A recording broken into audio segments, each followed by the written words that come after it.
Welcome to the second episode of the Conversion Secret podcast, where we discuss proven conversion optimization tips as well as the latest strategies we're learning and applying to multiply the amount of leads, sales, and conversions your marketing efforts generate. I'm one of your hosts, Alex Tubikov. I'm working as a growth hacker for startups. And I'm your other host, Dima Zhirov, and I'm a direct response copywriter and marketer. And in today's episode, we're going to be discussing something interesting. We're actually going to be showing you one of the frameworks that we follow to test and analyze different steps in your marketing, just to help you get the best results possible. And this, if you're listening to this on YouTube, you're going to get a sneak peek and you're going to be able to see this framework. But if you're listening to this just by audio, you could just follow along, and we'll include this in the video, so you can just check out our YouTube channel and see it there if you're interested. Yeah, just trying to picturize the map in your head. I know it's going to be kind of tough, like on the podcast, but you can also always send me the email to alex@theunicorn.io, and I'll just send this away to you, the actual strategy schema. So yeah, let's kick this off, Dima. So number one question probably all people got when they start doing conversion rate optimization is, where do we start and how do we start? What should we do first? What is the methodology behind this? And it's kind of I feel like it's a place where a lot of people get lost, because if you go try to watch some videos, you'll find a variety of different ways to do the conversion rate optimization. And it's really complicated to find some valuable piece on, okay, what to do first, what to do second. So to have some sort of, action plan to just undertake. And so we're gonna shed some more light on this. And I think from my experience, and I've tested a whole bunch of different strategies while working with startups. I think this strategy and this structure is the one that worked the most for me and the best.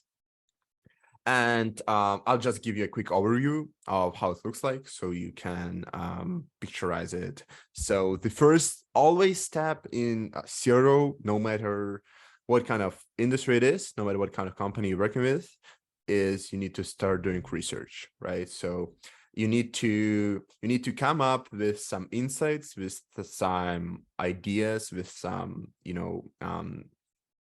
nuances about your data set, about your users, about your customers, before you even start hypothesizing about, all right, so what should I do next? So you start always with the research.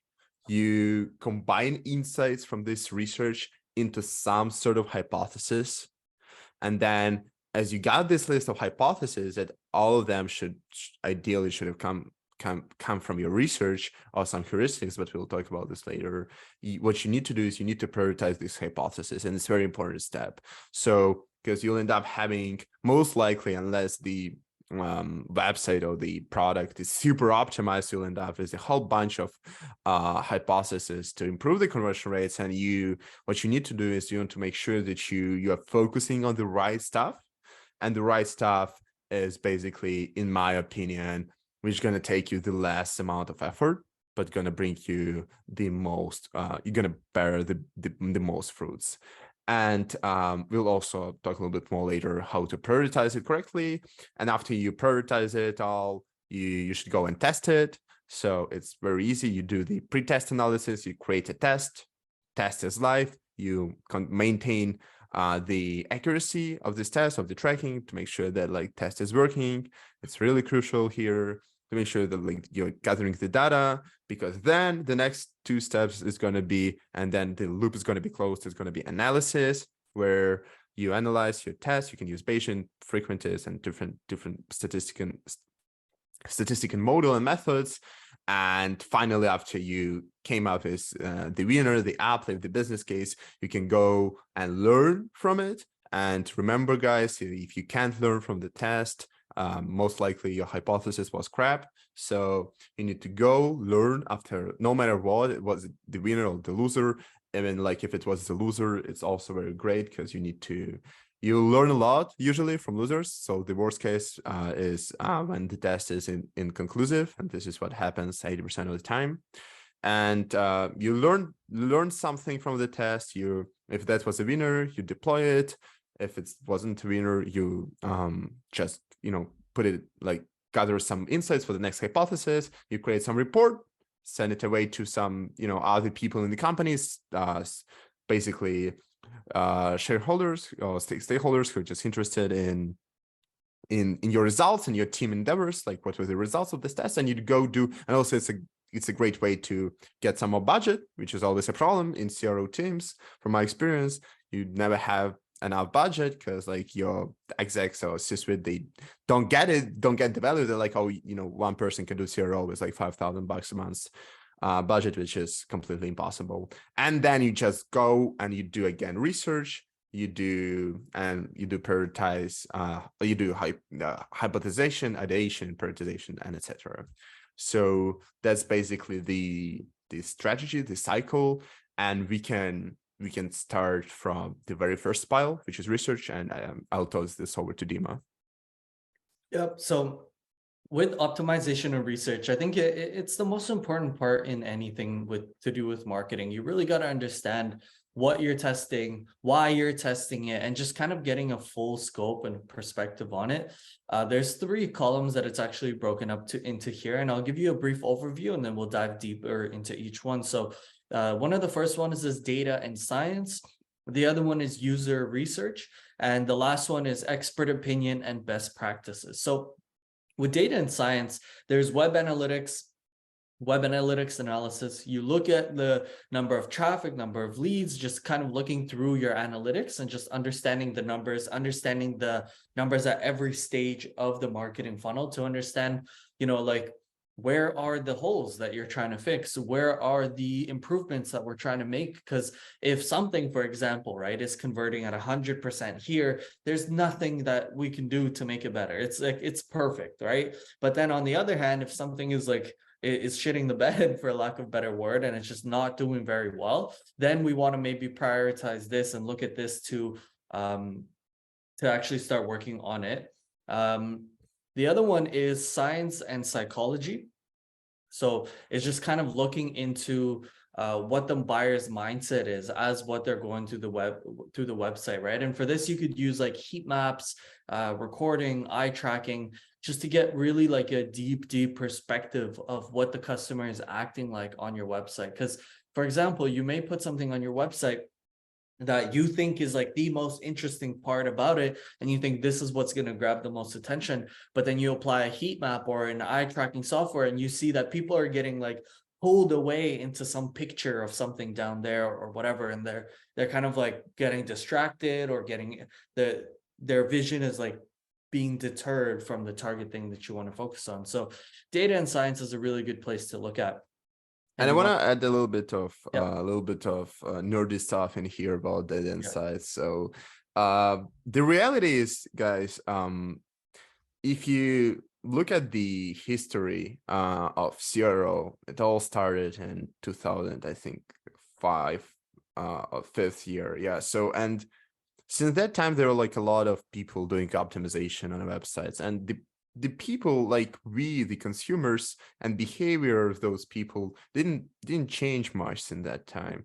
And so most likely, if you do want to run some tests on your homepage, on your sign up page, so especially on the pricing page, if you optimize the SaaS product, most likely this experiment already was implemented by somebody in the past.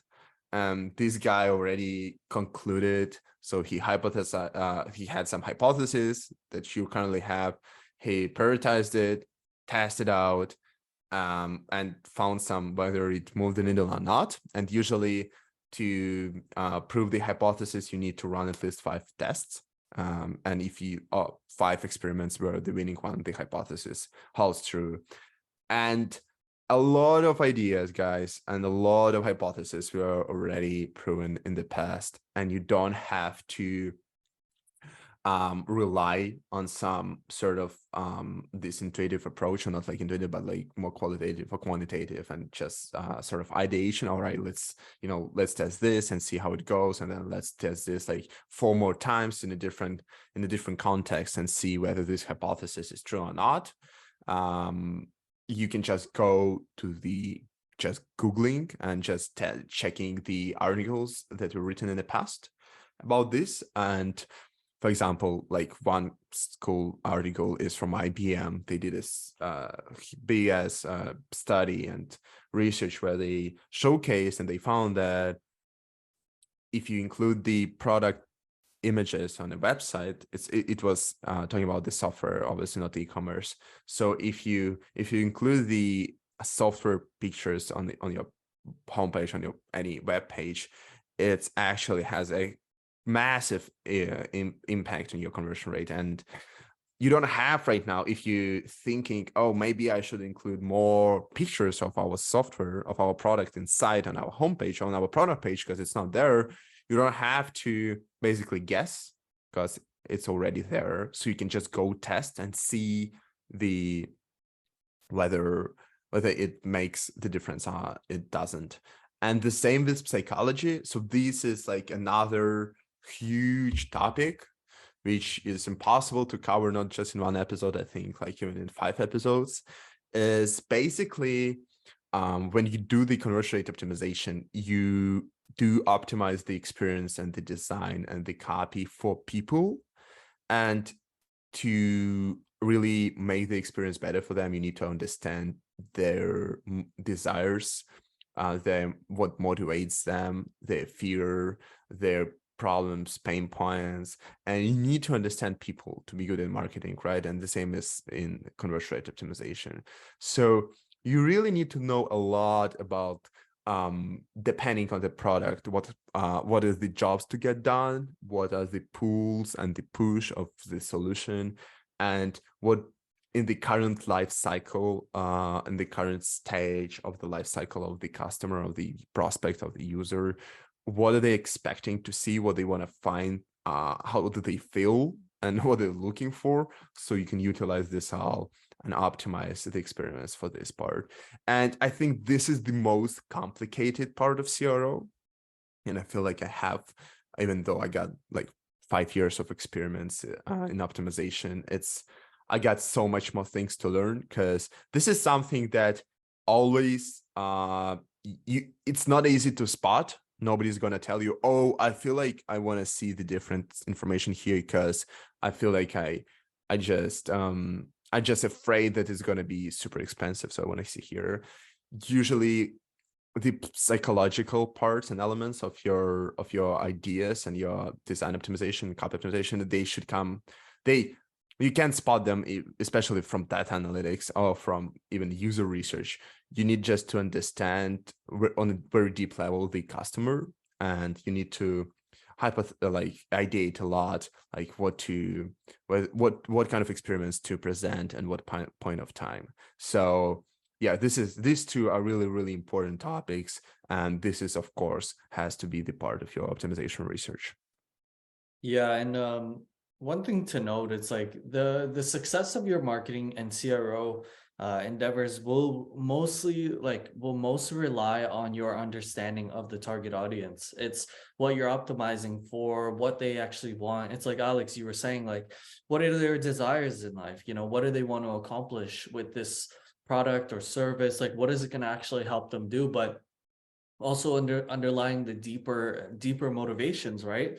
Because they say like everything has a double positive for people, and it's usually the latter Yeah. that nobody talks about, but that's actually the most important part. And I'll give you an example of this. Like if you go to a store, right, and you buy a hammer and you buy some nails, like yes, some of the selling points are going to be, you know, it's a sturdy hammer, these are strong nails, yada yada. But what does that person actually want to do with that hammer and nails? They want to paint a picture, they want to paint, or they want to like stick up their picture on their wall, or stick up a diploma on their wall. They want to feel proud, they want to feel, you know, like they're an art collector, whatnot, right? It's like there's always an underlying motivation. And then the same thing goes for the fear, right? Like Say, for example, you're selling a product or a service that solves a specific pain point. Not only is that pain something that's holding people back, but it's also maybe the embarrassment of having that issue in the first place. Maybe it's their status being felt hurt in the process of actually going through this experience, and really understanding the depth of people's pushes and people's pulls. It's like what's pushing them away from the situation to move towards a solution, and why is the solution actually pulling them into it. The deeper you understand the target audience, and the more research that you do on the front end, then the better you're going to be off with your tests. It's going to be like the difference between a shotgun blast and a sniper rifle. With the shotgun, you're just trying to hit something. You're hoping something sticks. With a sniper rifle, you know the pain that these people are going through. You know the underlying pushes and pulls, and you know exactly what to target with more accuracy. It always reminds me the Mario example, when you know this when you pick up the mushroom and you become a bigger guy, and I think it's kind of the same. So what we are trying to do is we're trying to make the bigger via these mushrooms, right? And our experience that we create is the mushrooms that are going to make our users the better version of themselves. Nice. So yeah, I think that's really important to understand this. Yeah, that's awesome. I like that analogy. So the next one is user research. We kind of touched on that already. It's interaction analysis, customer feedback, customer service, usability testing. These all just kind of fall under just really understanding the customer, and just getting as much like feedback from them directly, just talking with them, doing different surveys, but just seeing like even customer service teams can give you so much information on, you know, what people are complaining about, what people are asking questions about. It's just getting a deep understanding of your audience. And that all kind of goes together to give you your customer avatar to something to move on and something to present to them.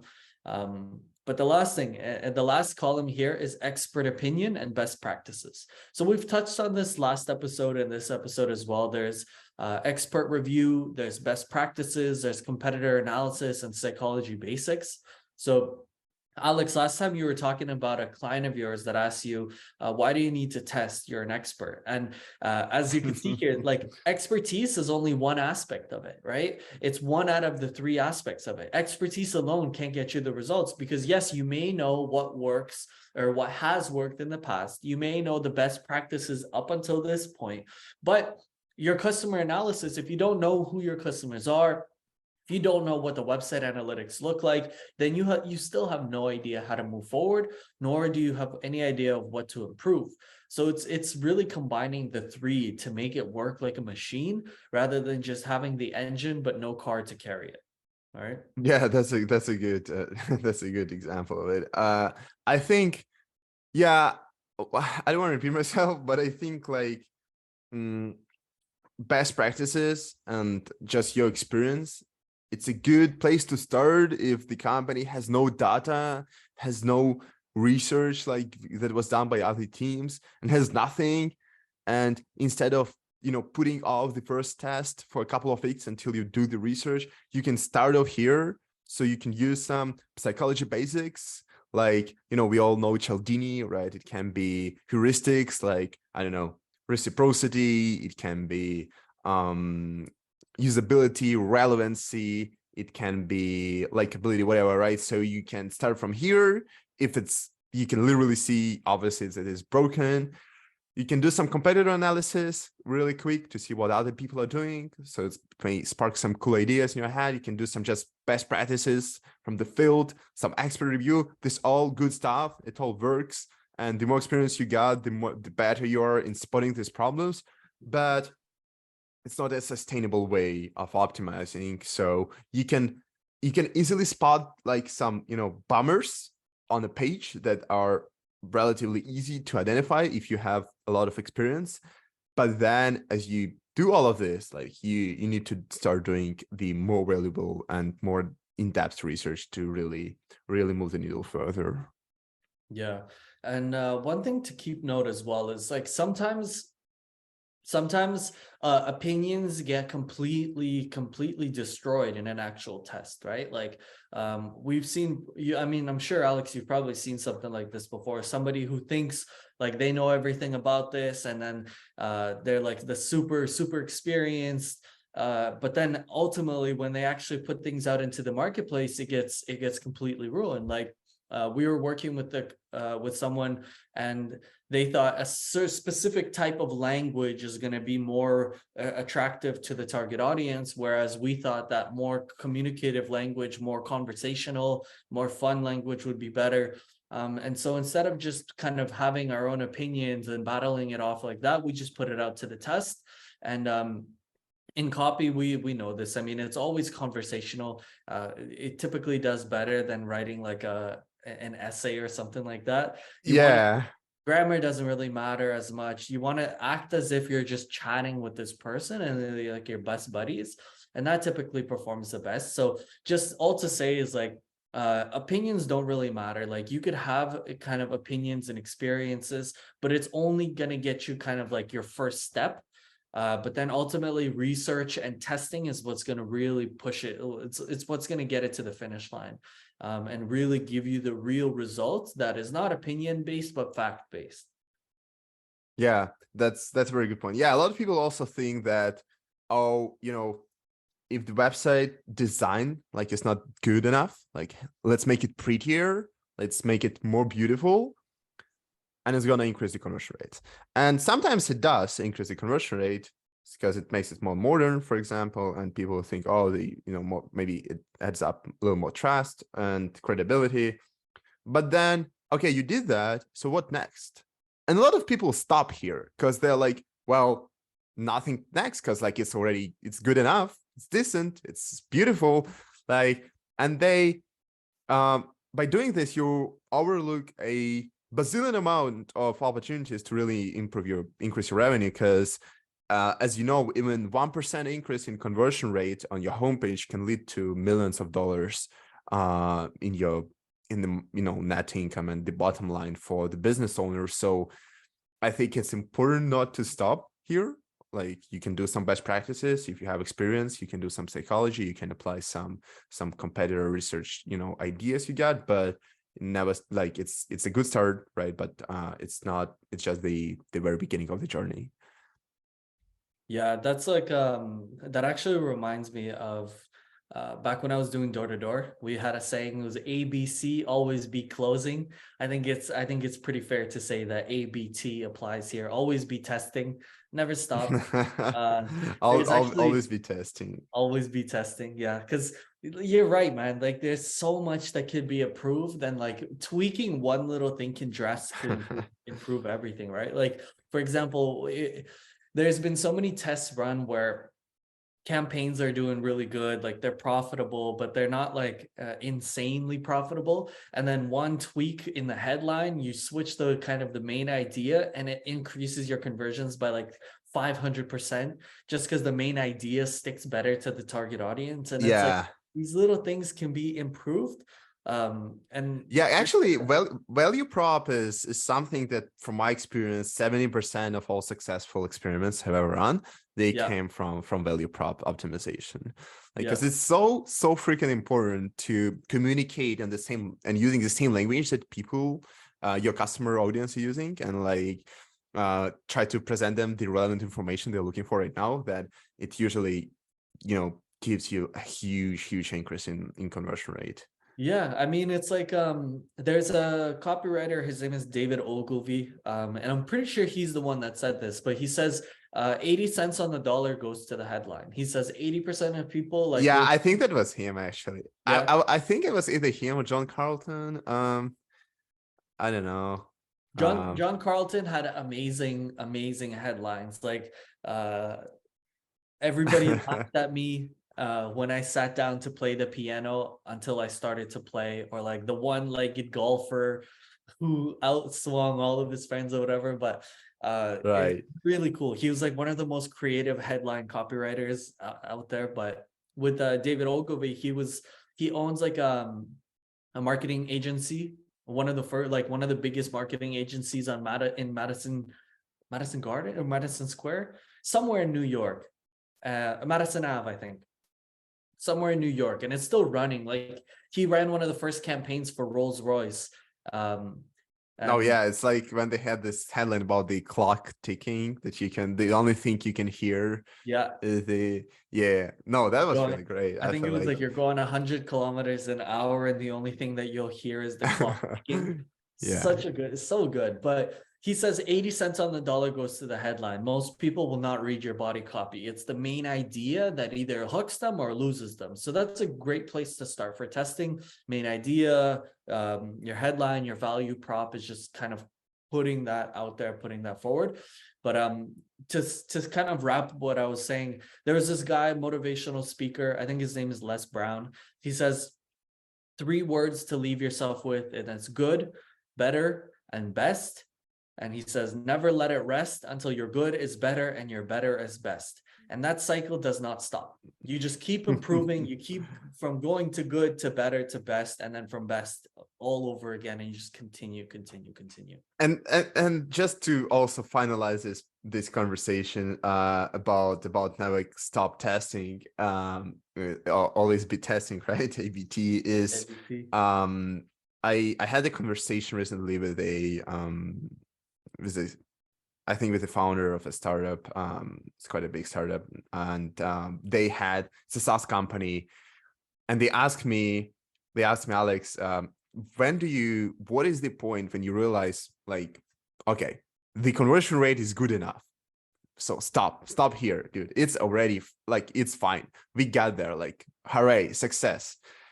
And I said, it's never happening that it's good enough, because the reality is, even if, and again, feel like I'm too nerdy here, but if you look at it from a perspective of, from a scientific perspective and analytical one, if it's like you can picture yourself on a mountain, and conversion rate optimization basically is you're trying to reach the pinnacle, but your eyes you're blind and you don't know where you're going, so you need to test, and then you can learn. So if you go to the right, it's not up, and you're not moving up closer to the pinnacle, so you need to adjust something, and then you go one step upwards, and you're getting closer, so you're in the right way, and you make another step, and let's say it was down, so it was the wrong move. So, and finally you'll get yourself pretty much up to the pinnacle, and you'll get there. And then what's going to happen is, if you're going to keep testing on the same surface, right, what you'll find is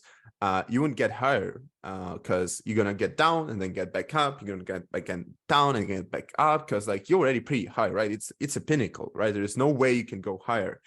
But the catch is, how it works in statistics is, right, you reach the top, and you reach the maximum, and what are you supposed to do next? And this is something also Eric Rice talked about like a long time ago in his book about lean startups. Is, so what you need to do is you need to look around. You can take your binoculars or whatever, and you'll find out there are another mountains around you, higher mountains, and the only way you can go there is you can leap.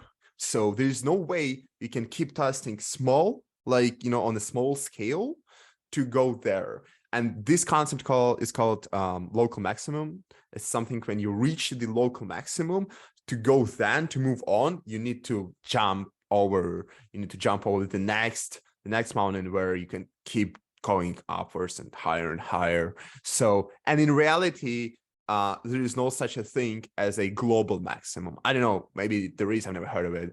So you can't reach the global maximum because it doesn't exist. So you need to, well, it probably does exist in theory, but in reality, it's not possible for your website to convert 100% of people. So it's very important to understand that there is no such a thing as a good enough conversion rate to stop.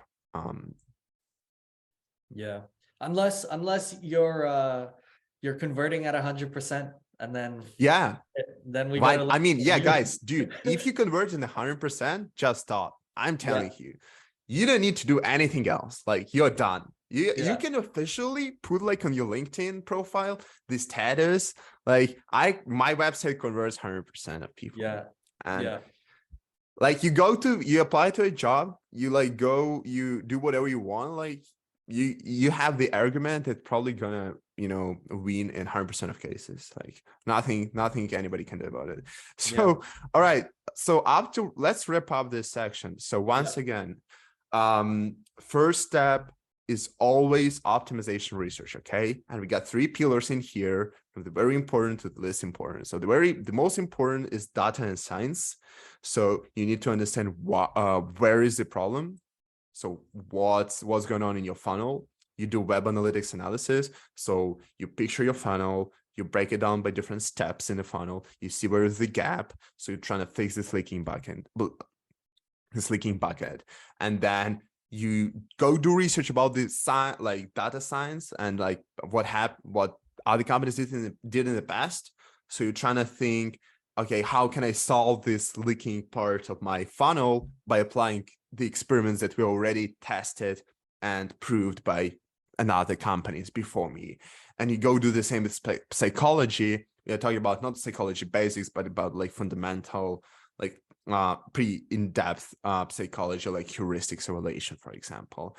And you do this, you move on to user research. So you start doing interaction analysis, like Dima mentioned, heat maps, eye tracking. You can skip eye tracking in most cases, but you can do session recordings, and you can set this up if you don't have it.